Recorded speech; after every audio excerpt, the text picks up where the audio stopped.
AI வந்து ரொம்ப ஃபேமஸாக இருக்குது.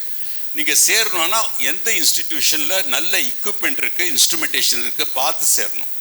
சும்மா ஏதோ ஒரு காலேஜ் ஏஐ கொடுக்குது சேர்ந்துடலாம் அப்படின்னு சேராதீங்க, வீணாக போயிடுவீங்க. காசு தான் செலவாகும், ஒரு பெனிஃபிட்டும் கிடைக்காது. புரியுது ராஜா? இதெல்லாம் ரொம்ப முக்கியமாக.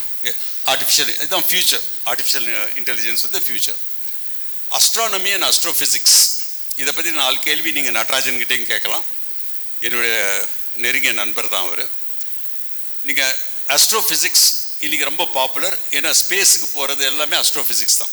ராக்கெட் போகிறது இது சம்மந்தப்பட்டது எல்லாமே வந்து அஸ்ட்ரோஃபிசிக்ஸ். ஆட்டோமொபைல் இன்ஜினியரிங் ரொம்ப பாப்புலர் இப்போது. ஏன்னா இங்கே இருக்கிறவங்களுக்கு கொஞ்சம் பெரியவங்களுக்கு தெரியும், ஒரு காலத்தில் வெறும் அம்பாசிடர் காரும் ஃபியட் கார் மட்டும்தான். இன்றைக்கி எத்தனை விதமான கார்கள் இருக்குது. ஸோ ஆட்டோமொபைல் இன்ஜினியரிங் டெவலப் ஆக தான் போகுது. பைக்காக இருக்கட்டும், காராக இருக்கட்டும், அதோடைய சர்வீஸிங், பார்ட்ஸ், டிசைன் எல்லாமே வந்து இதில் வரும். Automobile engineering. பயோமெடிக்கல் இன்ஜினியரிங், ஆஸ்பத்திரிக்கு போகிறோம் இல்லையா, எப்போ கூட்டின்னு போகிறோம், பெரியவங்களை கூட்டின்னு போகிறோம். உடனே என்ன சொல்கிறாங்க, போயிட்டு இது எடுத்துடலாமா அப்படின்வாங்க, இசிஜி எடுத்துடலாமா. இசிஜிங்கிறது ஒரு கருவி, அந்த கருவியை சம்மந்தப்பட்டது தான் இந்த இன்ஜினியரிங். பயோமெடிக்கல் இன்ஜினியரிங் டாக்டருக்கு தேவைப்படுற அத்தனை எக்யூப்மெண்ட்ஸ், அது இசிஜியாக இருக்கட்டும், எம்ஆர்ஐயாக இருக்கட்டும், இதெல்லாம் ரெடி பண்ணுற இன்ஜினியரிங் கோர்ஸ். பலவிதமான கோர்சஸ் இருக்குது. அவசரப்பட்டு ஏதாவது ஒரு முடிவுக்கு வந்துடாது. 113 கோர்ஸ் இருக்குது, நான் காமிக்கிறேன் உங்களுக்கு. ரைட், இதுதான் வந்து பயோமெடிக்கல் இன்ஜினியரிங். பயோடெக்னாலஜி இன்ஜினியரிங், நான் வந்து former head of the department of biotechnology தான். அப்போ பயோடெக்னாலஜி இன்ஜினியரிங்கில் வந்து இன்றைக்கி வர நிறைய மருந்துகள், வேக்சின்ஸ் எல்லாமே பயோடெக்னாலஜி தான். ரீகாம்பினன்ட் ஜீன் டிஎன்ஏ அப்படின்னும். சயின்ஸ் ஸ்டூடெண்ட்ஸ் +2 நீங்கள் படிச்சிருக்கீங்க. +2 படித்தே இல்லையா?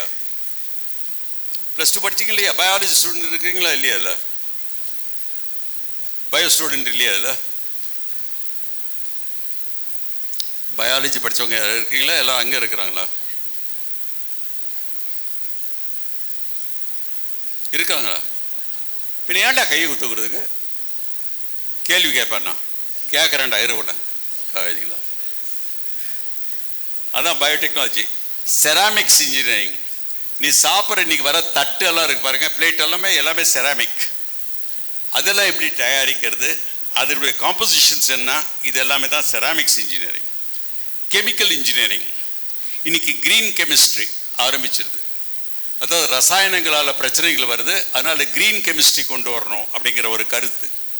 அதுதான் இது வந்து கெமிக்கல் இன்ஜினியரிங். அதுக்கு அடுத்தது civil engineering.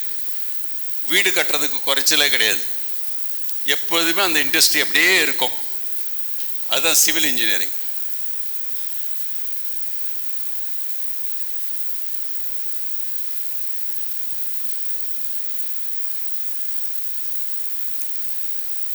Computer science engineering evergreen subject ஓடிட்டே இருக்குது. பட் கம்ப்யூட்டர் சயின்ஸ் படிச்சுக்கிட்டு வெறும் கம்ப்யூட்டர் சயின்ஸ் படிச்சிங்கன்னா ஒரு ப்ராப்ளமும் கிடையாது. கூடயே ஏஐயை பற்றி தெரிஞ்சுக்கணும். நீங்கள் கம்ப்யூட்டர் சயின்ஸ் ஜாயின் பண்ணலாம், ஆனால் கூடயே வந்து சைமல்டேனியஸாக சில இன்ஸ்டியூட்டில் ஜாயின் பண்ணி நீங்கள் வந்து ஏஐ டூல்ஸ் எப்படி யூஸ் பண்ணுறது, அப்ளிகேஷன்ஸ் அது கொஞ்சம் படிச்சுக்கணும். இல்லைன்னா பிரயோஜனம் கிடையாது. புரியுதா? ரைட்.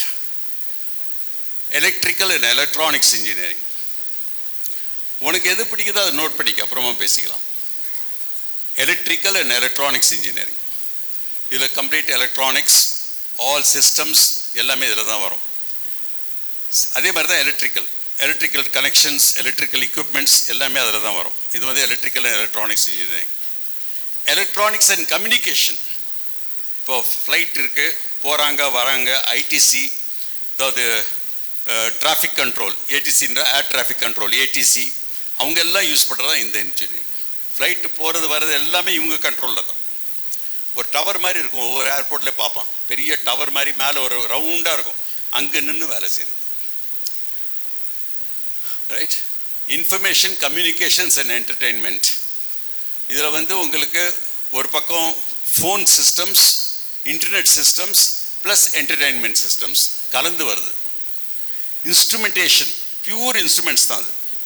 எல்லா விதமான instruments, lab instruments, scientific instruments, mechanical instruments எப்படி ரெடி பண்ணுறது, அதோடைய மெக்கானிசம் என்ன, இதெல்லாம் சேர்ந்து தான் instrumentation engineering. Manufacturing science and engineering, how to manufacture science, அது சம்மந்தப்பட்டது. மெரைன் இன்ஜினியரிங் ரொம்ப ஃபேமஸ். ஆனால் என்னன்னா உங்களுக்கு மனசில் ஒரு இது இருக்கணும், 6 மாதம் நீங்கள் கடலில் இருக்கணும், கப்பல்லே இருக்கணும். 6 மாதம் கப்பலில், 6 மாதம் லீவ். சம்பளம் நல்ல சம்பளம். குடும்பத்துக்கு கொஞ்சம் கஷ்டமாக இருக்கும், சிரமமாக இருக்கும். ஏன்னா 6 மாதம் நீங்கள் கப்பல்லே இருப்பீங்க. பழக்கம் நல்ல பழக்கம் நீங்கள் வச்சுக்கணும். பல பழக்கங்கள் வர்றதுக்கு வாய்ப்புகள் உண்டு. புரியுதுங்களா? இதான் மெரைன் இன்ஜினியரிங். ஆனால் நல்ல சம்பளம், கஷ்டமும். புயல் வரலாம், மழை வரலாம், கப்பல் எப்போதுமே அழகாக போயிட்டே இருக்காது. அதுக்கு எல்லாருக்கும் நீங்கள் ரெடியாக இருக்கணும். எனக்கு எல்லாத்தையும் படிச்சுட்டு கப்பலில் போனால் வாந்தி வருது, நான் போக மாட்டேன்னு சொன்னால் ஒரு ப்ராப்ளமும் கிடையாது. புரியுதுங்களா? ஸோ படிக்கிறதுக்கு முந்தையே யோசிக்கணும், எதுக்காக நாங்கள் படிக்க போகிறோன்ட்டு.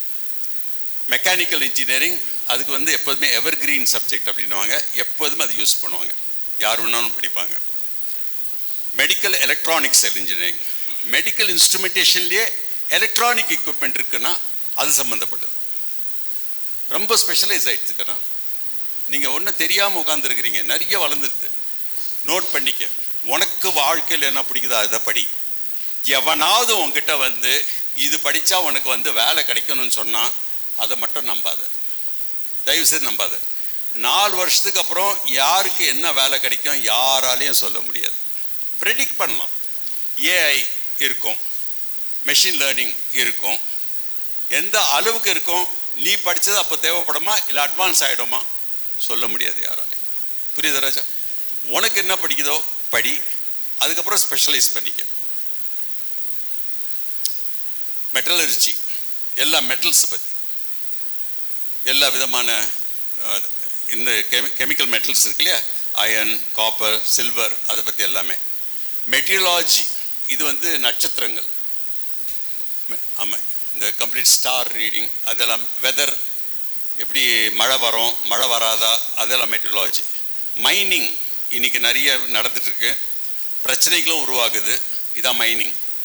மைனிங்கில் வந்து இரும்பு எடுக்குது, இப்போ நெய்வேலி இருக்கு இல்லையா, அங்கே மைனிங். ஸோ அந்த மாதிரி இன்ஜினியரிங் கோர்சஸ், இது மைனிங் இன்ஜினியரிங். இதை தாண்டி நேவல் ஆர்கிடெக்சர் இன்ஜினியரிங், போட் எப்படி கட்டுறது, கப்பல் எப்படி கட்டுறது, அதில் எப்படி எப்படி என்னென்ன முக்கியமான இன்ஜினியரிங் பிரின்சிபல்ஸ், இது தெரிஞ்சுக்கிறது தான் naval engineering. Physical sciences, about physics, chemistry, இதெல்லாம் வரும் அதில். அது சம்மந்தப்பட்டது வந்தால் நீங்கள் கேள்விகள் வந்து நடராஜன்கிட்டையும் கேட்கலாம். பாலிமர் இன்ஜினியரிங், அதுலேயும் அவர் ஸ்பெஷலிஸ்ட்டு. இன்றைக்கி எல்லாமே பாலிமர்ஸ் தான், பிளாஸ்டிக் பாலிமர்ஸ் எல்லாம் யூஸ் பண்ணுறோம் இல்லையா, அது சம்மந்தப்பட்ட கோர்சஸ் பாலிமர் இன்ஜினியரிங். ரோபோட்டிக்ஸ், அதுவும் ஃப்யூச்சர், ரொம்ப பாப்புலர், எக்ஸ்பென்சிவ் கோர்ஸ், கொஞ்சம் எக்ஸ்பென்சிவாக இருக்கும், but popular course robotics. Textile engineering, இன்றைக்கி பருத்தி கொண்டு போய் குறைஞ்சிருது, பருத்தி உற்பத்தி குறைஞ்சி போச்சு, காட்டன். அப்போ ஆல்டர்னேட்டிவ் என்ன, ஃபைபர்ஸ், நைலான் ஃபைபர்ஸ், இதை வச்சு டெக்ஸ்டைல் எப்படி, பனானாலேருந்து டெக்ஸ்டைல் எப்படி, இதெல்லாம் பண்ணுறது தான் டெக்ஸ்டைல் இன்ஜினியரிங். அது சம்மந்தப்பட்ட எக்யூப்மெண்ட், அது சம்மந்தப்பட்ட மெக்கானிசம்ஸ். அக்ரிகல்ச்சர் சயின்ஸ், வேளாண்மை, கம்ப்ளீட் வேளாண்மை, அது வந்து பிஎஸ்சி அக்ரிகல்ச்சர், பிடெக் அக்ரிகல்ச்சர், எது வேணாலும் படிக்கலாம். பயாலஜிக்கல் சயின்ஸ், பாட்னி, ஜுவாலஜி, அந்த மாதிரி கோர்சஸ். பயோடெக்னாலஜி, இது வந்து ஜென்ரலாக ஓடிட்டுருக்கு. பயோடெக்னாலஜி வந்து நீங்கள் அட்வான்ஸாக அதிகமாக படிக்கணுன்னா கிராஜுவேஷனுக்கு அப்புறம் வெளிநாடு போய் படிக்கிறது பெட்டர். ஏன்னா நம்ம ஊரில் இன்னும் அட்வான்ஸ்மெண்ட் அவ்வளோ ஆகலை. கம்ப்யூட்டர் அப்ளிகேஷன்ஸ், பிசிஏ, அதான் அந்த ஒரு degree, bachelor of computer applications. நல்ல ஒரு டாபிக், நல்ல ஒரு டிகிரி. பட் கூடயே ஏஐ டூல்ஸ் படிக்கணும்.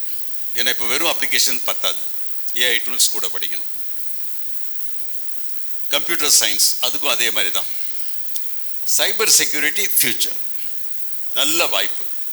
ஹேக்கர், சைபர் செக்யூரிட்டி, இதில் வந்து உங்களுக்கு நிறைய வாய்ப்புகள் உண்டு, நிறைய வந்து ஃப்யூச்சர் அதுதான். ஏன்னா இப்போ வந்து உங்களுக்கு கேள்விப்பட்டிருப்பீங்க, காசு தொலைஞ்சி போச்சு, இன்டர்நெட்லேருந்து காசு உருவிட்டான், இதெல்லாம் கண்டுபிடிக்கிற ஒரு டெக்னாலஜி சைபர் செக்யூரிட்டி. ரொம்ப பாப்புலர் கோர்ஸ், இது வந்து important course. Earth science, geography. Sir, நான் வந்து ஒரு அதிகாரியாக விரும்புகிறேன், நான் ஒரு ஐஏஎஸ் கலெக்டர் ஆகணும், யூபிஎஸ்சிக்கு போகணும், ஜியாகிரஃபி எடுத்துக்க. Geography, anthropology, political science, sociology, இந்த 4 சப்ஜெக்ட் தான் யூஸ்வலாக எடுப்பாங்க யூபிஎஸ்சி படிக்கிறவங்க. இந்த குழந்தைங்களில் யாராவது ஒருத்தராவது வெளியே வரணும் யூபிஎஸ்சி. புரியுதா கண்ணா? ஐஏஎஸ் ஆகணும், ஐபிஎஸ் ஆகணும், ஐஎஃப்எஸ் ஆகணும். இதெல்லாம் ரொம்ப முக்கியமான சில பொசிஷன்ஸ். முயற்சி பண்ணணும். சில நேரங்களில் வந்து ரொம்ப படித்து ஃபஸ்ட் மார்க்கே வாங்கினவன் தோல்வி அடைஞ்சிடுவோம்.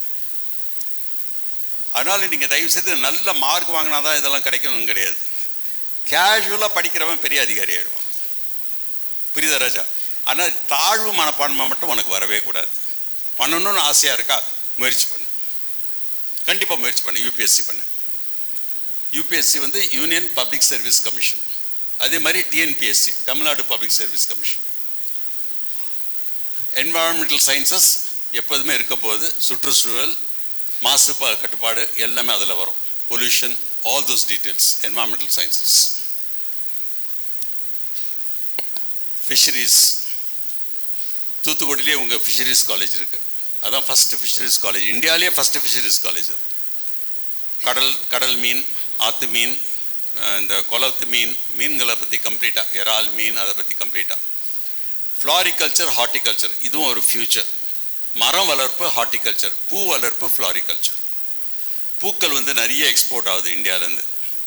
அதே மாதிரி மரங்கள், ஃப்யூச்சர் தான். மரத்துலேருந்து என்னென்ன எடுக்க முடியும், என்னென்ன எனி ட்ரீ, அதை பற்றி. ஃபுட் டெக்னாலஜி அருமையான கோர்ஸ். பெண் குழந்தைங்களுக்கு முக்கியமாக அருமையான கோர்ஸ் ஃபுட் டெக்னாலஜி. உணவு சம்மந்தப்பட்ட எல்லா குறிப்புகளும் அதில் இருக்கும். உணவுடைய சத்து என்ன, எந்த உணவு நல்லது தவறு, எதில் கலப்படம் இருக்குது கலப்படம் இல்லை, இது சம்மந்தப்பட்ட எல்லா சம்மந்தமும் ஃபுட் டெக்னாலஜி. 41 ஃபாரஸ்ட்ரி, காடுகள். இன்றைக்கி அதுவும் நிறைய வளர்ந்துட்டு வருது. காடுகளை காப்பாற்றுறது, காடை எப்படி மேற்பார்வை பண்ணுறது, அது சம்மந்தப்பட்டது தான் ஃபாரஸ்ட்ரி. நீங்கள் இந்த ஃபாரஸ்ட்ரி முடிச்சுட்டு யூபிஎஸ்சியில் இந்தியன் ஃபாரஸ்ட் சர்வீஸ் எக்ஸாம் எழுதி நீங்கள் ஒரு ஃபாரஸ்ட் ஆஃபீஸர் ஆகலாம். நல்ல சம்பளம், நல்ல மரியாதை, வாய்ப்புகள் இருக்குது. சும்மா படித்தோமா, ஏதோ ஒரு பிஎஸ்சி படித்தோமா போகணுமா இருக்கக்கூடாது. என்ன படிக்கணுங்கிறது கிளியராக இருக்கணும் வாழ்க்கையில். ஓஷனோகிராஃபி, கடல் சம்மந்தப்பட்டது, கடலுடைய complete details, physical, chemical parameters, structure, எந்தெந்த ஷோர், எந்தெந்த மீன் எங்கெங்கே கிடைக்கும், எல்லாமே இதில் வந்துடும். இதான் வந்து ஓஷனோகிராஃபி. இதை தாண்டி ஸ்டாட்டிஸ்டிக்ஸ். எந்த ஒரு டேட்டாவும் ஸ்டாட்டிஸ்டிக்ஸ் இல்லாமல் பண்ண முடியாது. அரசு டேட்டாவாக இருக்கட்டும், ப்ரைவேட் டேட்டாவாக இருக்கட்டும், ஸ்டாட்டிஸ்டிக்ஸ் போட சொல்லுவாங்க. அதுதான் ஸ்டாட்டிஸ்டிக்கல் சயின்ஸ். கவர்மெண்ட் டிபார்ட்மெண்ட் இருக்குது, department of statistics. Veterinary sciences பயங்கர டிமாண்ட். கோவிடுக்கு அப்புறம் பயங்கர டிமாண்ட். கட் ஆஃப் மார்க் எம்பிபிஎஸோட அதிகமாக இருக்குது வெட்டினரி சயின்சஸ். அதாவது விலங்குகளை பற்றி, அவங்களுடைய வியாதிகள், அவங்களுடைய நோய்கள், அதனுடைய மருத்துவர், விலங்கு மருத்துவர். கோவிடுக்கு அப்புறம் எல்லோரும் வீட்டில் ஒரு நாயோ பூனையோ மீனோ வளர்க்க ஆரம்பிச்சிட்டாங்க. நிறைய டிமாண்ட். ஒரு நாய்க்கு முடி வெட்டுறதுக்கு 2500 ரூபா. நான் போக வேண்டிய அவசியம் இல்லை, நீங்கள் போனீங்கன்னா எப்படியும் ஒரு 10 ரூபா போகலாம்ல அந்த அமௌண்ட்டில். ரைட். வைல்ட் லைஃப் பயாலஜி, இது வந்து காட்டு விலங்குகளை பற்றி, காட்டு விலங்குகள். ஜுவாலஜி, அது என்னுடைய சப்ஜெக்ட், நான் ஜுவாலஜி தான் படித்தேன். ஜுவாலஜி, விலங்குகளை பற்றி. ஆயுர்வேதா இன்றைக்கி ரொம்ப பயங்கரமாக ஓடிட்டுருக்கு. ஆயுர்வேதா படிக்கிறீங்கன்னா நல்ல ஒரு கோர்ஸு, நீட் எக்ஸாம் எழுதணும். பிஏஎம்எஸ் அதுக்கு பேர், bachelor of Ayurvedic medicine and surgery. நீங்கள் நீட் எழுதிட்டு ஒரு வேளை எம்பிபிஎஸ் கிடைக்கல, பிஏஎம்எஸ் போகலாம். இதுக்கு கொஞ்சம் லெஸ் கட் ஆஃப் தான். புரியுதுங்களா? ரைட். டென்டல், பிடிஎஸ், இதுக்கும் உங்களுக்கு வந்து நீட் எக்ஸாம் தேவை. பல்கலை பற்றி நீங்கள் பிடிஎஸ் மட்டும் படிச்சிட்டிங்கன்னா இந்தியாவில் வேலை செய்யாதீங்க, வெளியூர் போயிடுங்க. இங்கே ஒரு பல்லு பிடுங்கிறதுக்கு வந்து 500 ரூபா வாங்குறான்னா அங்கே 5000 ரூபா. டென்டிஸ்ட்டுக்கு தான் மேக்ஸிமம் காசு ஃபாரினில். ரைட். அதுதான் பிடிஎஸ். ஹோமியோபதி, அது வந்து BHMS, bachelor of homeopathic medicine and science. Homeopathic medicine and science. Naturopathy, இதுவும் வந்து ஆயுஷ், இதுக்கும் நீட் வேணும், இதுக்கும் நீட் எக்ஸாம் பாஸ் பண்ணணும். இதை தாண்டி 51 ஃபார்மசி, புது புது மருந்துகள் கண்டுபிடிப்பு, புது புது மருந்துகளை கொண்டு வர்றது, மருந்து சரியாக இருக்கா இல்லையான்னு பார்க்குறது. ஒவ்வொரு ஃபார்மசிக்கும் ஒரு ஃபார்மசிஸ்ட் இருக்கணும், பிஃபார்ம் படித்தவங்க இருக்கணும் அட்டாச்சாக, கண்டிப்பாக வேலை உண்டு. அதான் பிஃபார்ம் ஃபார்மசி. சித்தா தமிழ்நாட்டு மருத்துவம், இது BSMS, bachelor of Siddha medicine and surgery. சென்னையில் வந்து நம்ம இந்திய அரசுடைய பெரிய கல்லூரி இருக்குது, பெரிய கல்லூரி இருக்குது, சித்தா காலேஜ் தாம்பரத்தில் இருக்குது. அதை பற்றி பாருங்கள். நம்ம தமிழ்நாடு அரசுடைய சித்தா கல்லூரியும் இருக்குது, அது அரும்பாக்கத்தில் இருக்குது, அண்ணா நகர்கிட்ட, அதுவும் இருக்குது. அதுக்கும் வந்து நீட் தேவைப்படும். நீட் எழுதுருங்க, எழுதிட்டிங்கன்னா இதுக்கு வாய்ப்புகள் உண்டு. யுனானி, இதுக்கு உருது தெரிஞ்சிருக்கணும், பிகாஸ் டெக்ஸ்ட் எல்லாமே உருது. அதே மாதிரி சித்தாவுக்கு தமிழில் தான் இருக்கும் டெக்ஸ்ட் எல்லாமே. இது உருதுவில் இருக்கிறது வந்து BUMS, bachelor of Unani medicine and surgery, அது கொஞ்சம் உருது தெரிஞ்சிருக்கணும்.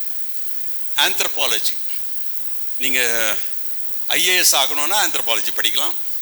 மனிதர்களை பற்றி, குரங்குகளை பற்றி, எப்படி மனிதர்கள் உருவாக்குனது அதை சம்மந்தப்பட்டது தான் ஆந்த்ரோபாலஜி.